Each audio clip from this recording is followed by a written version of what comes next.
Hello, students. So today for our lesson, we're going to start talking about verb tenses again.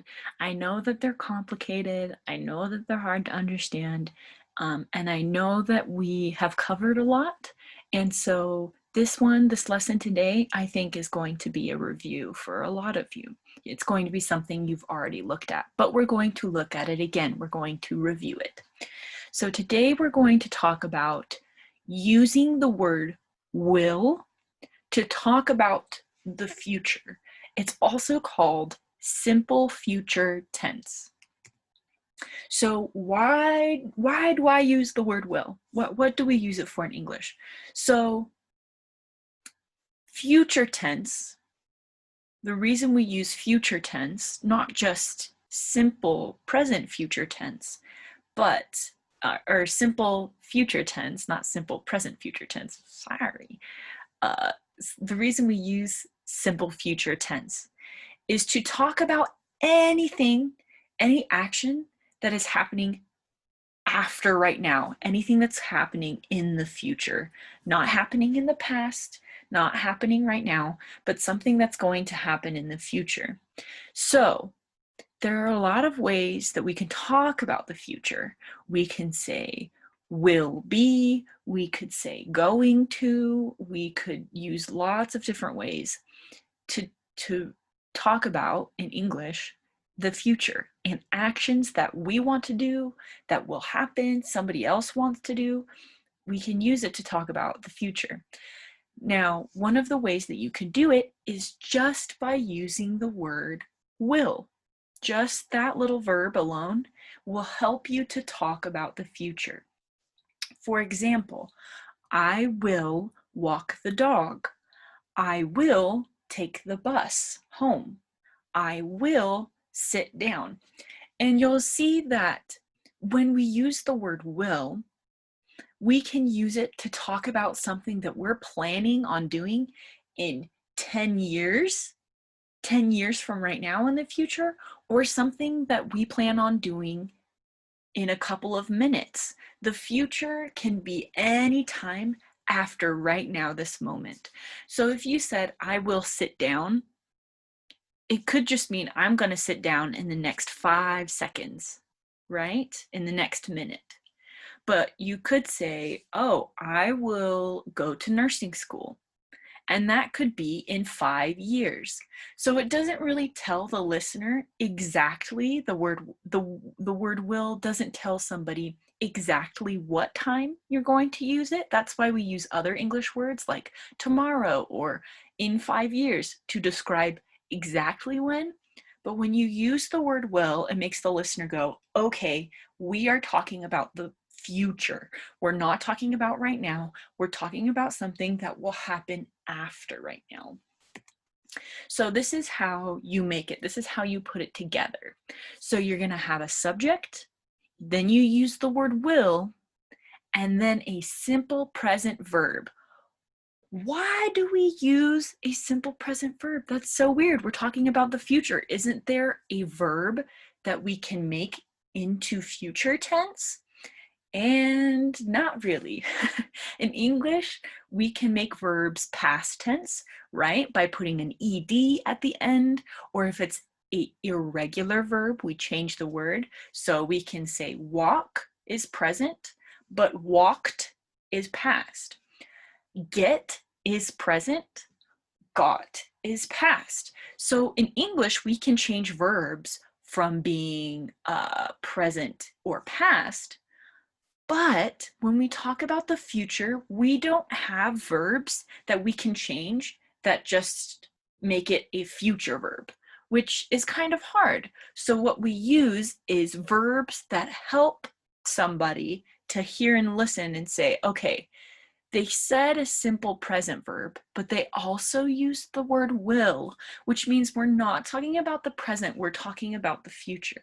So it's a bit confusing, but it's how we talk about the future in English is we use helping words or we use the present tense to help us talk about the future. Doesn't really make sense, I know, but it'll make more sense as soon as we practice it more and work with it more. So the only thing you need to do to put it together is you need a subject, the word will, and then a simple present verb. You need to make sure that you're using a simple present verb and not any kind of present verb. You don't want to use a progressive verb or a continuous verb. You don't want to use a past tense verb. So for example, you could say subject is I will walk. You could say you will walk. He will walk. She will walk. It will walk. They will walk. We will walk. Now, you also remember in English, when I say subject, it doesn't just mean using the words I, you, he, she, it, they, or we. When you use a subject, you can use these words, but you also can talk about the person that you're talking about specifically, exactly. So you could say, oh, my subject, the person I'm talking about, well, it's a he, but it's my brother. So you could just say, my brother. My brother will walk. The dog will walk. The dog is it. Instead of saying it and you want somebody to know who it is you're talking about or what you are talking about, you can just say who it is. My brother, the dog, right? You just need to make sure you put will after whoever it is you're talking about and then a simple present verb. So what does it mean? So we use this tense to talk about an action that's in the future, right?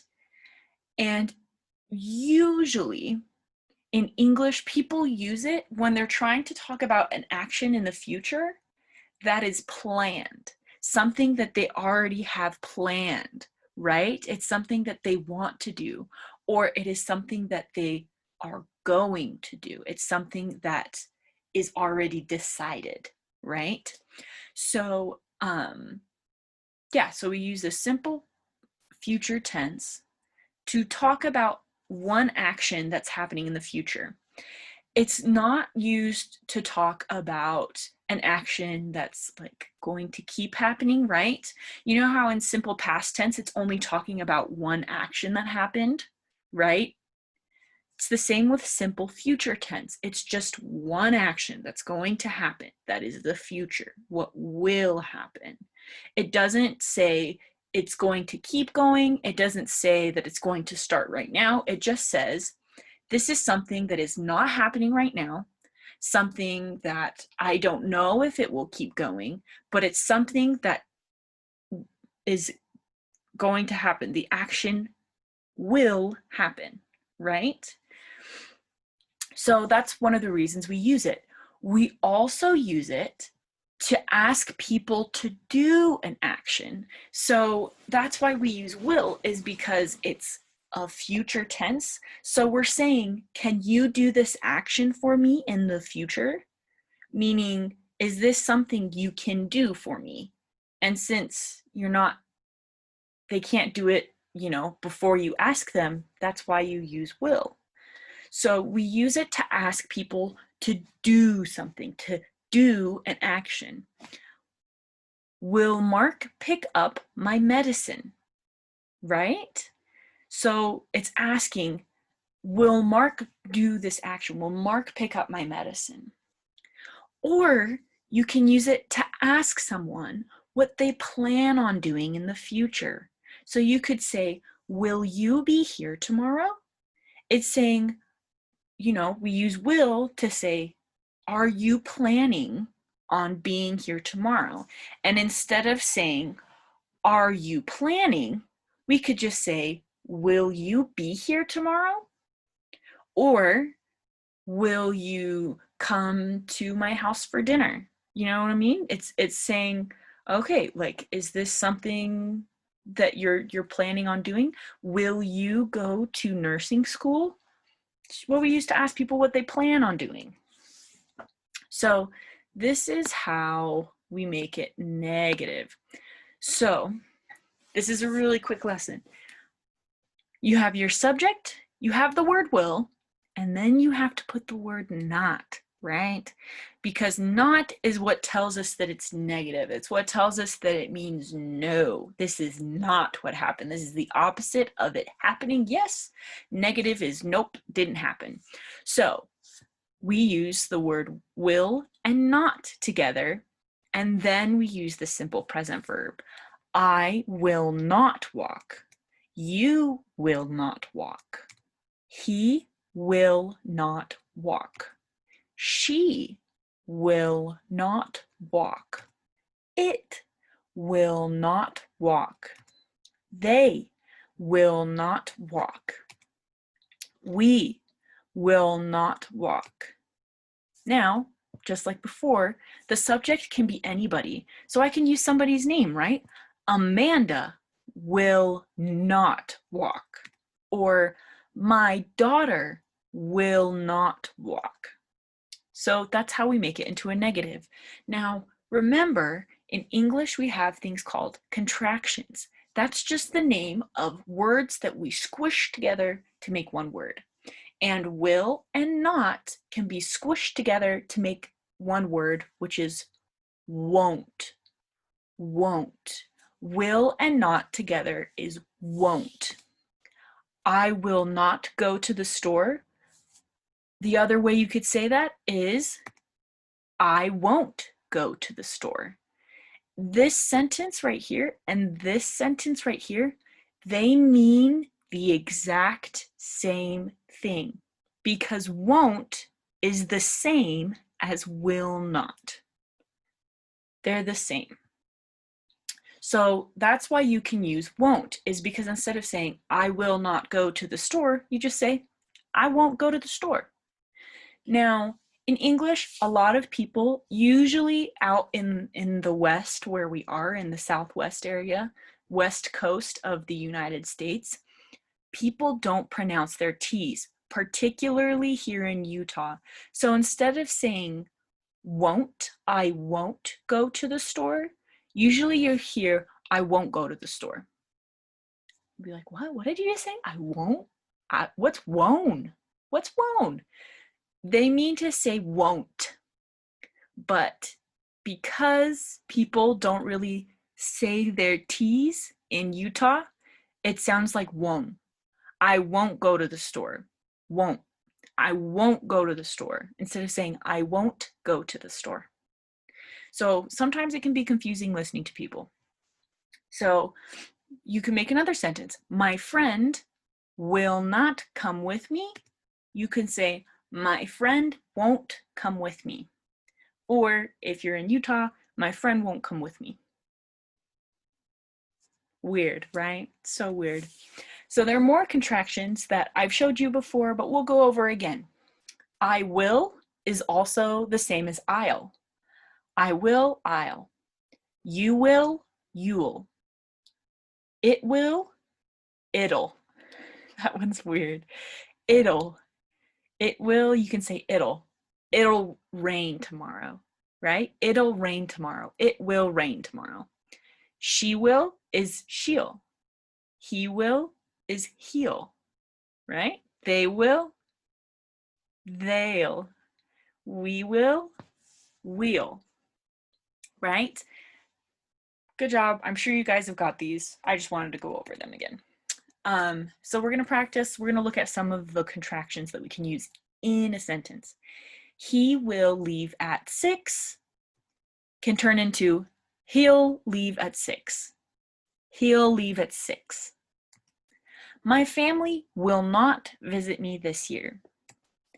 My family won't visit me this year. I will open the door. I'll open the door. So you'll see that this sentence and this sentence, they mean the same thing. This sentence and this sentence mean the same thing. And this sentence and this sentence mean the same thing. They mean the same thing is because I will is I'll, will not is won't, he will and he'll, they mean the same thing, right? They are just the same two words put together into one word. How to make questions. So this is how you make questions. Now, You'll remember to make it just regular, the normal one, we say, okay, I have to have a subject, I have to have the word will, and then I have to have this simple present verb. Okay, how do I make it a question? We just put will at the beginning and keep the rest of it the same. So the subject goes next to the simple present verb. So, will you come home early? Right? So we have will, the subject, and then the simple present verb. Will you come home early? Will you pick up my medicine? Will you go to nursing school? That's how we make questions. So this was a really quick lesson. I wanted to keep it shorter so it's easier to watch. But I will see you guys in the next lesson.